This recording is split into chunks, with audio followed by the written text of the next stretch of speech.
Hello बच्चों, chemistry class में आपका स्वागत है।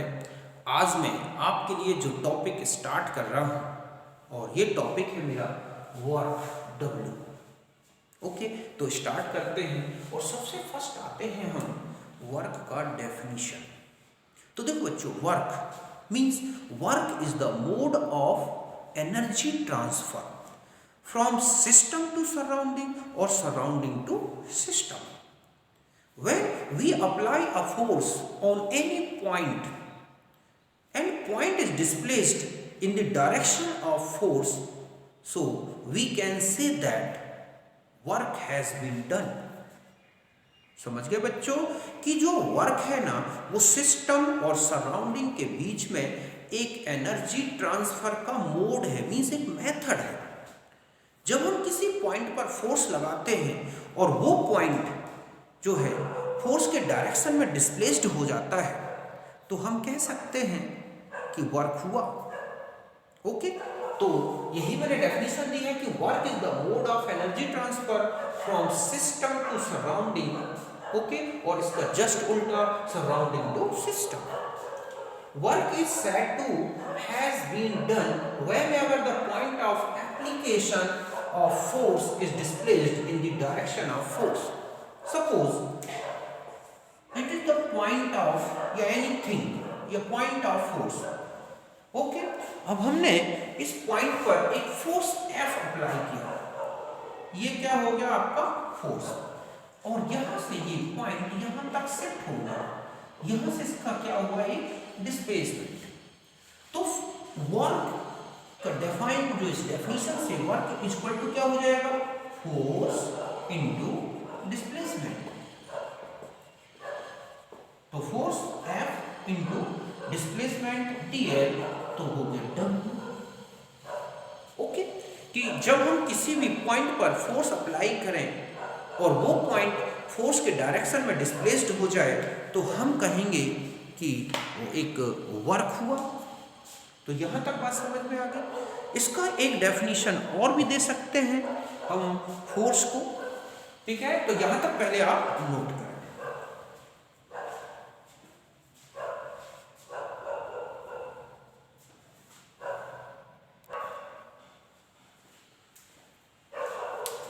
तो देखो बच्चों, हम वर्क का एक और डेफिनेशन दे सकते हैं कि वर्क क्या है। तो work is the energy which require to move anything, any system, any body against to force. समझ गए ना कि ये कोई सिस्टम है, ये कोई बॉडी है, आपको ये फोर्स अप्लाई हो रहा है। ये फोर्स का क्या है, डायरेक्शन। आप इसके अगेंस्ट थोड़ा सा भी इसको क्या कर रहे हैं, सपोज यहां तक मूव करा रहे हैं। तो यहां तक मूव कराने के लिए आपने जो एनर्जी यूज की वही क्या है, वर्क है। आपको कोई धक्का दे रहा है और आप उसको धक्का दे रहे हैं और उसको थोड़ा सा मूव कर दिया, तो आपका जो धक्का लगा या आपने जो एनर्जी यूज की उसके लिए, उस धक्के के लिए, तो वही आपका क्या है, वर्क है। तो यहां तक बात आप अच्छी तरह से समझ गए होंगे। अब हम आ जाते हैं वर्क का साइन। तो देखो बच्चों, हम यहाँ थर्मोडायनामिक्स में वर्क को हम केवल सिस्टम के लिए ही कंसीडर करेंगे कि सिस्टम पर वर्क हो या सिस्टम द्वारा वर्क हो, तो उस समय वर्क का क्या साइन होगा, मतलब वर्क की जो न्यूमेरिकल वैल्यू है हम उसमें किस तरह का साइन उसके साथ यूज करेंगे। तो साइन कन्वेंशन के बारे में आ जाए, साइन ऑफ वर्क। तो सबसे फर्स्ट है कि work done by system. Okay, then W is equal to होगा निगेटिव, मतलब जो भी W का न्यूमेरिकल वैल्यू है उसमें निगेटिव साइन यूज करना, अभी हम देखते हैं। और है work done on system, then W is equal to क्या होगा, positive. Suppose it is the system. Okay, initial energy हम ये कहें कि initial energy is E। Okay, W work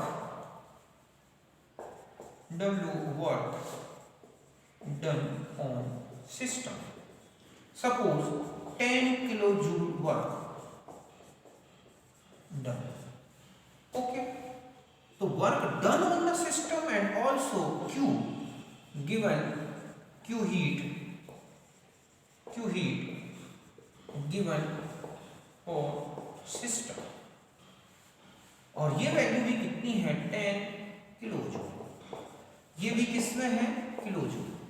तो टोटल एनर्जी ऑफ सिस्टम क्या हो जाएगी बच्चों, total energy of system suppose E total is equal to E plus Q plus W। तो E जो भी था इनिशियल एनर्जी प्लस यहाँ पर हमने 10 किलो जूल ली प्लस 10 किलो जूल ली, टोटल एनर्जी ये किलो जूल में होगी। तो यहाँ पर आपने W जो है work done on the system then W is equal to plus 10 kilo joule, heat given on the system then Q also positive means 10 kilo joule. First point समझ गए ना कि जब वर्क डन ऑन, ठीक है, done on the system then W will be positive. समझे बच्चों कि जब हम सिस्टम के ऊपर वर्क करेंगे तो W जो होगा वो पॉजिटिव होगा, और वर्क डन बाय सिस्टम, तो यहां तक मैंने आपको समझाया कि इनिशियल एनर्जी थी E, आपने Q हीट दे दी, W वर्क कर दिया, तो ये सब ऐड हो जाएंगे। अब सेकंड पॉइंट आता है, इसी में हम इस तरह से समझें कि work done by system, system ने सपोज हीट क्या की, सॉरी वर्क किया कि इनिशियल, ठीक है, यहां पर हमें इनिशियल एनर्जी ये है E, वर्क ये है done by system, suppose W is equal to 10 kilo joule. Minus को लगा दिया मैंने कि जब वर्क ऐसा लिखा हो कि done by the system then W will be negative, means उसकी न्यूमेरिकल वैल्यू को हम क्या लिखेंगे negative, and Q absorb by system. तो सपोज Q है 10 किलो जूल, तो total energy ET is equal to E plus Q plus W। तो E हो गया ये, Q एब्सॉर्ब की है एनर्जी तो प्लस में, और माइनस यहां हम ये रखेंगे तो E प्लस 10 माइनस 10। ओके, तो ये टोटल हो गई E के बराबर, जितनी एनर्जी इसने एब्सॉर्ब की उतने का वर्क कर दिया।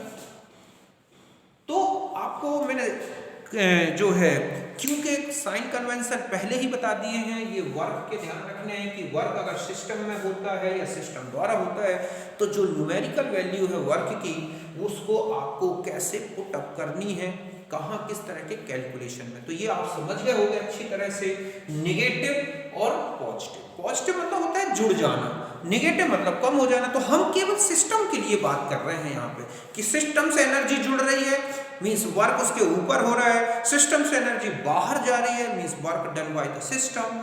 ठीक है, इसी तरह से Q का ध्यान रखना है, सिस्टम में Q एब्जॉर्ब हो रही है तो Q की न्यूमेरिकल वैल्यू पॉजिटिव, Q बाहर जा रही है तो नेगेटिव। ध्यान रखें वर्क और एनर्जी ये सिस्टम की सरफेस में या बाउंड्री पर ही अपीयर होती है। सिस्टम के अंदर क्या हो रहा है एनर्जी चेंज, उससे हमें कोई लेना देना नहीं है। सिस्टम की सरफेस पर या बाउंड्री पर एनर्जी हमें दिखती है, हीट हमें दिखती है, या एनर्जी जो वर्क है उस सिस्टम की वो बाउंड्री में हो रहा है, जहां सिस्टम सराउंडिंग जुड़ रहे हैं वहीं पर हम इसको कैलकुलेट करते हैं। इसलिए एनर्जी और वर्क जो अपीयरेंस है वो कहाँ पर आता है, सिस्टम की सरफेस पर या उसकी बाउंड्री पर। तो यहाँ तक बात समझ गए होंगे। अब हम आएंगे डिफरेंट टाइप्स ऑफ वर्क्स, तो पहले इतना नोट करें।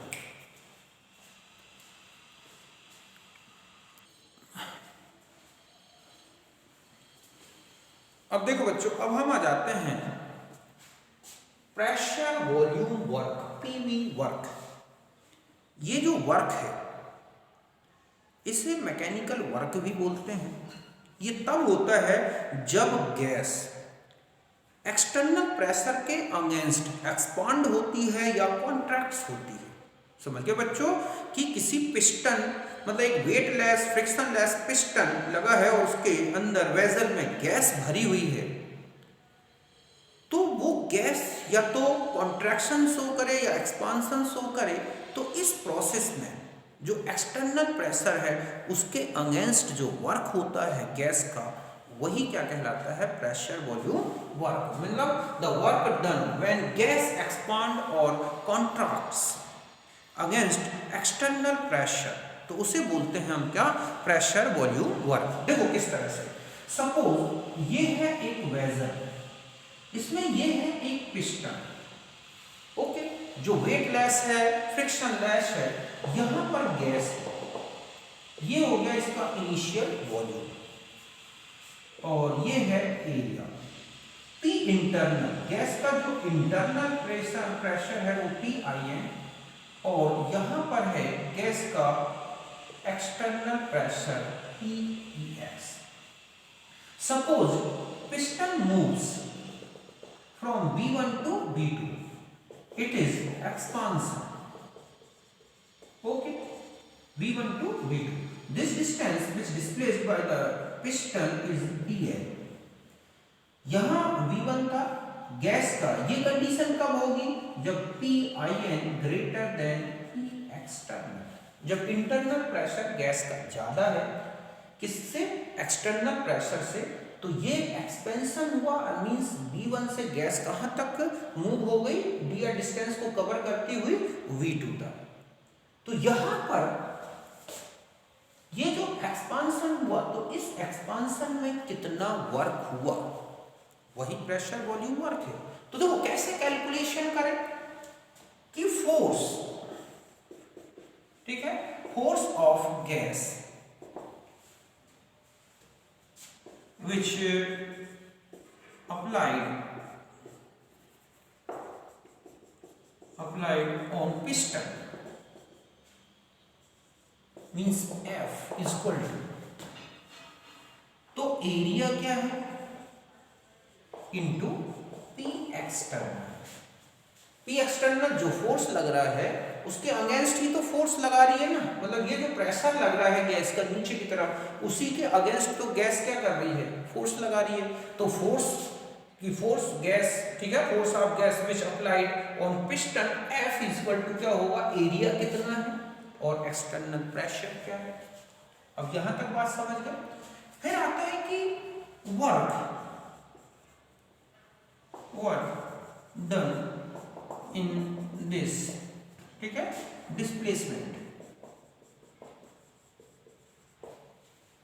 तो चूंकि डिस्प्लेसमेंट बहुत ही इनफाइनेटेसिमली स्मॉल लिया है हमने, तो वर्क भी इनफाइनेटेसिमली स्मॉल होगा। तो dw माइनस यहां आता है, ऐसा क्यों, क्योंकि work done by gas. So P external कितना, तो यहां हम चूंकि वर्क का डेफिनेशन ले रहे हैं, तो क्या हो जाएगा हमारे पास, फोर्स इनटू डिस्प्लेसमेंट, ये हुआ ना।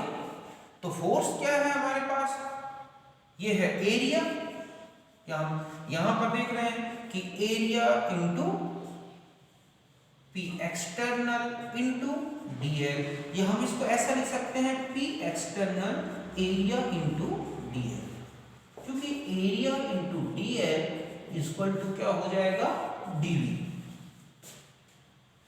तो हम इक्वेशन नंबर 2 को ऐसा भी लिख सकते हैं कि dw equal to P external into dv। अब ये बहुत ही इनफाइनेटेसिमली चेंज है। सपोज लॉन्ग चेंज आ रहा है वॉल्यूम में, मतलब V1 से V2 तक एक्सपांशन हो रहा है, तो वर्क कितना होगा, तो इसको और आगे बढ़ा सकते हैं हम, और हमारा डेरिवेशन जो आएगा फाइनल, तो हम इसको इस तरह से भी ले सकते हैं कि dw, सपोज W 0 से W तक वर्क हुआ, P चूंकि x जो है ये कांस्टेंट है, प्रेशर है, माइनस, और यह सॉरी यहां पर आप यहां आ जाए हम dv V1 टू V2, तो W equal to P external V2 minus V1। यही वर्क एक्सपांशन वर्क हो या कॉन्ट्रैक्शन वर्क हो, एट आइसोथर्मल कंडीशन में यही फॉर्मूला यूज होगा, ठीक है। It is applied for calculation of pressure,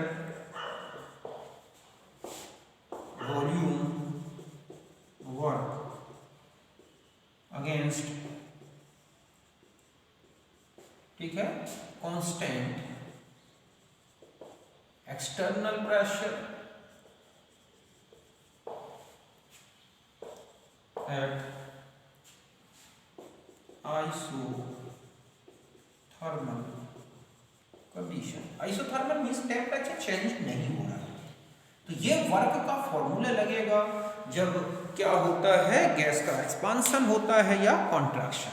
अब आते हैं यहाँ पर, और हम इसको ऐसा भी लिख सकते हैं ना बच्चों, minus P external delta we minus P external delta we.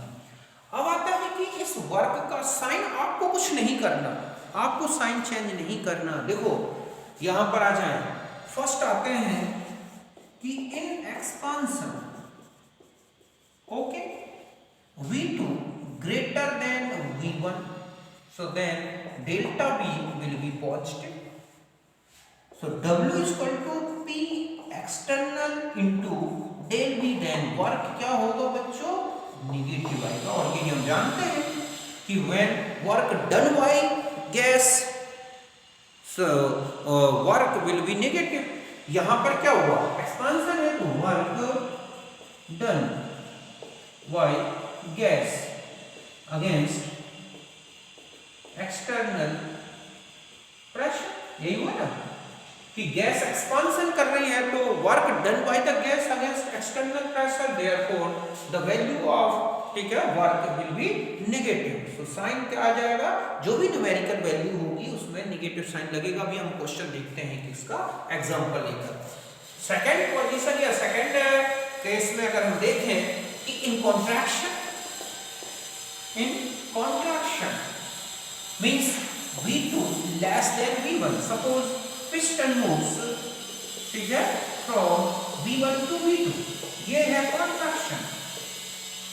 Contraction में आप देख रहे हैं V2 less than V1 means work done on system. अब देख रहे हैं कि वर्क किसके ऊपर हो रहा है, सिस्टम के ऊपर। तो V2 less than V, तो del V negative, so W is equal to minus P external, okay, और डेल V नेगेटिव होगा तो work P external del V जो है ये कैसा आएगा बच्चों, पॉजिटिव। और यही हम जानते हैं कि अगर सिस्टम के ऊपर वर्क होता है, work done on the system, then value, your numerical value of work will be positive, and work done by system, then value of work will be negative। तो एक्सपेंशन वर्क नेगेटिव होगा gas का, PV work जो होगा, और contraction की condition में ये बनेगा। यहां तक बात समझ गए होंगे। एक एग्जांपल लेते हैं हम, ये है आइसोथर्मल कंडीशन में जब कोई गैस, क्वेश्चन आपको इस तरह से होता है कि किसी भी गैस का एक्सपांशन दिया होगा, इतने लीटर से इतना लीटर हो रहा है, और उसमें लिखा होगा कि अगेंस्ट एक्सटर्नल प्रेशर, तो आपको यहां पर ये फॉर्मूला यूज करना है।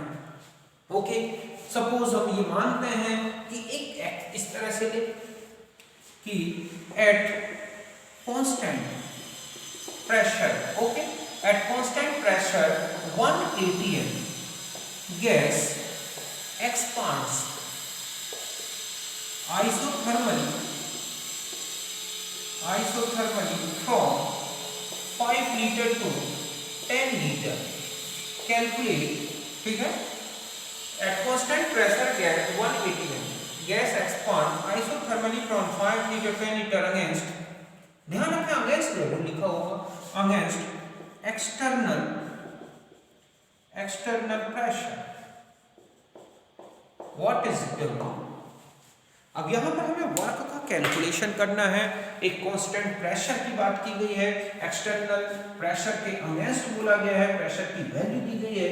आप तुरंत क्वेश्चन में आपको क्या पुटअप करना है, सपोज, ठीक है, सपोज क्यों, यहां पर V1 कितना लेना है आपको 5 लीटर, V2 कितना लेना है 10 लीटर, P एक्सटर्नल कितना यूज करना है 1 atm। तो del V is equal to V2 minus V1 and 10 minus 5, तो ये आपके पास आ गया 5 लीटर। अब यहां आ जाए P, तो W वर्क जो कैलकुलेट करना है minus P external V2 minus V1 या P एक्सटर्नल डेल V, तो माइनस 1 atm इंटू 5 लीटर, तो ये आ गया 5 लीटर एटीएम। यहां तक तो भी वर्क किसमें आया बच्चों, लीटर एटीएम में। अब मैं ये बता दूं आपको कि 1 litre ATM equal to 101.325 joule, और बार में हो तो 1 लीटर बार इक्वल टू होता है 100 joule. Okay, so change in the work in joule, so -5 into 101.325 joule. तो ये वर्क आ गया, आप देख रहे हैं निगेटिव साइन के साथ अपने आप आ गया, आपको कोई साइन लगाने की जरूरत नहीं है। तो ये कब कंडीशन बनी बच्चों, जब गैस का क्या हो रहा है, expansion, means work done by system, sorry work done by gas against external pressure, so therefore some energy, ठीक है, डिक्रीजेस इन द सिस्टम, और ये क्या हो गई, नेगेटिव हो गई। अब हम आ जाते हैं, इसके बाद आते हैं कि इस सिस्टम में नेक्स्ट क्वेश्चन इस तरह से है कि एक कॉन्ट्रैक्शन की बात की गई। अब यहां पर हो कि if gas contracts from 5 litre to 3 litre at 2 ATM external pressure, okay, at constant temperature, against 2 ATM external pressure at constant temperature, calculate W। तो ध्यान से देखिए, V1 3 लीटर 5 लीटर, V1 कितना है बच्चों, 5 लीटर, V2 कितना हो गया, 3 litre, del V equal to कितना हो जाएगा, 3 माइनस 5, तो ये हो गया -2। P एक्सटर्नल कितना है, 2 ATM, तो W equal to minus P external del V, तो -2 ATM इनटू ये हो गया -2, ओके, तो -2 और ये -2, तो ये माइनस माइनस मतलब 4 लीटर ATM, 4 लीटर ATM अपने आप पॉजिटिव हो गया, तो 4 into 101.325 जूल। तो आप देख रहे हैं कि W की वैल्यू क्या आ गई, यहाँ पर पॉजिटिव आ गई। तो साइन में आपको जो फॉर्मूला है, आपको क्वेश्चन को अच्छी तरह से देखना है। वर्क लिखा हुआ है कि एक्सटर्नल प्रेशर के अगेंस्ट किया गया है, इतना वॉल्यूम यहाँ से चेंज हुआ है, तो आपको ध्यान रखना है कि कॉन्ट्रैक्शन हो या फिर एक्सपांशन, फॉर्मूला एक ही यूज करोगे, W equal to minus P external del V। Del V की वैल्यू नेगेटिव पॉजिटिव होगी, वो डिपेंड करेगी एक्सपांशन हुआ है या कॉन्ट्रैक्शन। कॉन्ट्रैक्शन में डेल V नेगेटिव होगा, इसलिए वर्क पॉजिटिव आएगी न्यूमेरिकल वैल्यू, और वहां पर अगर एक्सपांशन हुआ है तो डेल V पॉजिटिव होगा, डेल्टा V पॉजिटिव होगा, सॉरी, और डेल्टा V पॉजिटिव होगा तो W नेगेटिव आएगा। इस तरह से आपको कैलकुलेशन करना है, ये कैलकुलेशन से अपने आप न्यूमेरिकल वैल्यू नेगेटिव या पॉजिटिव आएगी। तो यहाँ तक आप अच्छी तरह से समझ गए होंगे। एक रिलेशन और बताता हूँ, ओके, पहले आप इनको नोट कर लें।